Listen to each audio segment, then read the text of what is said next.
Mana barg ekish jarayonini hozir ko'rsatmoqchiman. Undan oldin mana bargni bandidan kesib oldim keraklicha. Mana shunaqa 1-1,5 santimetr bo'ladi. Lezvada kesib oldim. Keyin mana buni nimasida mana kesilgan joyida so'ki bo'ladi. O'sha so'ki qurish kerak. Mana yaltillab turibdi. Mana shu so'ki qurish kerak. Keyin tuproqqa ekib olinadi. Mana bular qurib turgunicha mana bunaqa stakanni tagini kesib, mana yozib ismini tayyorlab oldim. Bu 50 grammlik stakan. Mana bu esa 30 grammlik stakan. Mana shunaqa teshib olganman tagini, suv yig'ilib qolmasligi uchun. Mana bu tuprog'i, mana e'tibor bersangiz, penoplast kamroq. Bargni ekish uchun maxsus.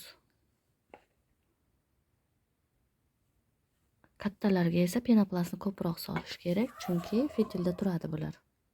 Stakanni yarmiga to'rib soldim, to'ldirib solganim yo'q. Mana bu kichkinadini mana to'ldirib solmaganman. Mana bunaqa ipi bor. Buni farqi yo'q. Sababi matga qo'yaman baribir. Ipli ipsiz bo'lishini hech qanaqa farqi yo'q ekan. Mana torfga mana bu gulni biroz ekib yuborasiz. Juda chuqur ekmaslik kerak. Sababi ichkariga detkalarni chiqishi qiyin bo'ladi. Mana tayyor. Mana barglarni xuddi shunaqa qilib ekib olasiz va bularni tepechkaga qo'yasiz. Tuprog'ini namligi yaxshi. Mana shu namlikda 1 oy turadi. Mana konteyner, mana matim. Mana shunaqa qilib barglarni taxlab, keyin mana ustiga qopqog'i yo'qligi uchun ikkinchi konteynerni mana shunaqa qilib yopib, lampani tagiga qo'yib qo'yaman. Yorug', salqin joyda turishi kerak. Mana teplechkada turgan barglarim, mana e'tibor bersangiz, mana shunaqa bo'lib, keyin terlab qoladi. Mana qopqoqlarning usti yaxshi. Mana barglarim. Mana shunday bo'lib turadi bular. Detka ko'rsatib boshlagandan keyin sekinlik bilan ochiqqa qo'yib qo'yaman. Mana.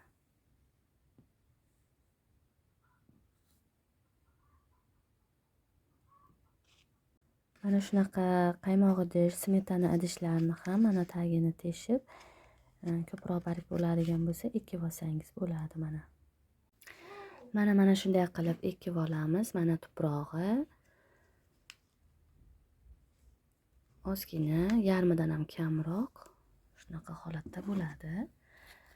Mana oldin ekkanlarimni ko'rsatib o'tmoqchiman. Bu pasinka. Pasinkalari mana ildizini qarang. Shunaqa ildizlagan.